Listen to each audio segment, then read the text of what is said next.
नमस्कार। आज के डीप डाइव में हम बात कर रहे हैं बैंकिंग कानून संशोधन अधिनियम 2025 के। इसके कुछ अहम प्रावधान अब लागू हो गए हैं। हमारी जानकारी का आधार है प्रेस इन्फॉर्मेशन ब्यूरो यानी PIB की विज्ञप्ति। जी, और हमारा मिशन है ये समझना कि ये नया कानून भारतीय बैंकिंग सेक्टर में आखिर क्या बदलाव ला रहा है। साफ तौर पर देखें तो मकसद है बैंकिंग प्रशासन को बेहतर करना, ऑडिट में पारदर्शिता लाना, बिल्कुल, जमाकर्ताओं के हितों की सुरक्षा और हाँ, सहकारी बैंकों को भी एक मजबूत रेगुलेटरी दायरे में लाना। हाँ, ये कानून याद होगा, लोकसभा में दिसंबर 2024 और राज्यसभा में मार्च 2025 में पास हुआ था और इसने 5 बड़े बैंकिंग कानूनों में बदलाव किए हैं।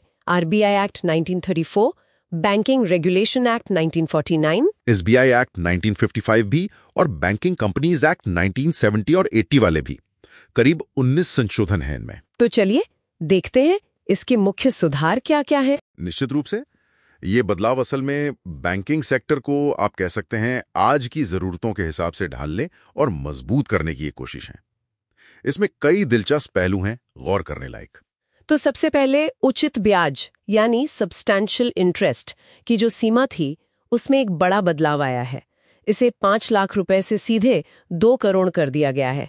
ये तो बहुत बड़ा जंप है। हाँ, बहुत बड़ा। और सोचिए ये सीमा 1968 से बदली ही नहीं थी।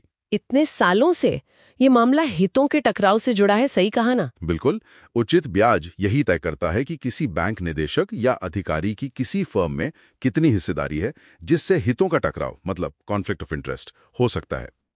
5 लाख रुपए की पुरानी सीमा वो आज के आर्थिक माहौल में बिल्कुल अव्यवहारिक हो गई थी। हाँ, मतलब इतने कम अमाउंट पे तो कोई भी अटक सकता था। सही बात है। छोटे दमनशक या व्यवसायी भी निदेशक बनने के अयोग्य हो सकते थे। इससे बैंकों को अनुभवी लोग बोर्ड में लाने में दिक्कत आ रही थी।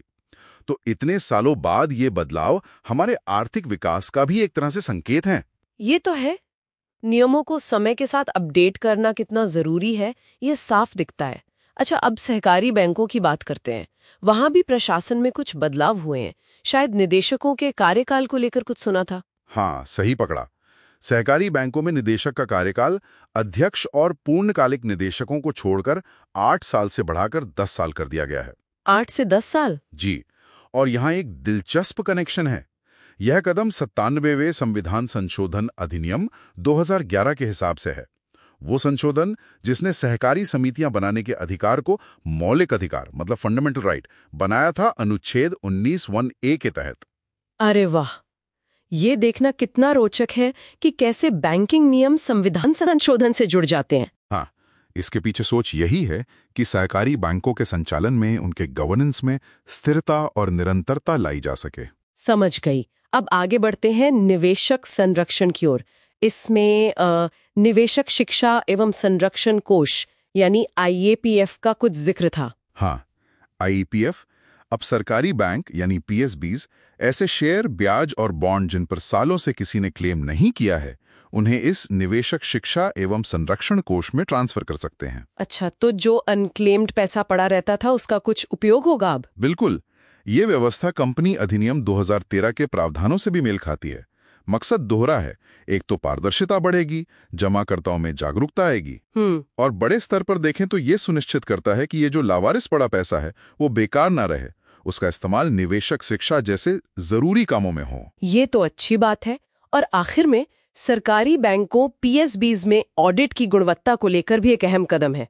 लगता है ये भी पारदर्शिता बढ़ाने की ही एक और कड़ी है। निश्चित रूप से अब सरकारी बैंकों को अधिकार दिया गया है कि वे अपने वैधानिक लेखा परीक्षकों मतलब स्टैट्यूटरी ऑडिटर्स, हाँ, जो इंडिपेंडेंट ऑडिट करते हैं, जी, उनका पारिश्रमिक, उनकी फीस वो खुद तय करें और दें। पहले शायद ये RBI या सरकार तय करती थी। तो इसका इरादा है कि बेहतर उच्च गुणवत्ता वाले ऑडिट पेशेवरों को आकर्षित किया जा सके ताकि ऑडिट की क्वालिटी सुधरे। हाँ, और उससे वित्तीय पारदर्शिता मजबूत हो।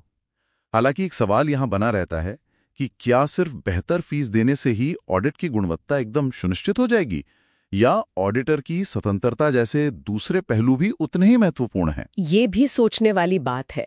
तो अगर हम संक्षेप में देखें, इस अधिनियम ने उचित ब्याज की सीमा को आज के हिसाब से ठीक किया है। हाँ। सहकारी बैंकों के शासन को स्थिर करने की कोशिश की है जी। आईपीएफ के जरिए लावारिस फंड का बेहतर उपयोग और निवेशक संरक्षण का रास्ता खोला है। और सरकारी बैंकों में ऑडिट गुणवत्ता सुधारने पर जोर दिया है। कुल मिला के लक्ष्य एक ज्यादा मजबूत और पारदर्शी बैंकिंग सिस्टम की तरफ बढ़ना लगता है। हाँ बिल्कुल, ये सुधार दिखाते हैं कि भारत का बैंकिंग ढांचा कैसे मौजूदा आर्थिक सच्चाइयों और बेहतर प्रशासन के जो वैश्विक मानक हैं उनके साथ कदम मिलाने की कोशिश कर रहा है। नहीं, ये एक लगातार चलने वाली प्रक्रिया है, एक ऑनगोइंग प्रोसेस। सही कहा।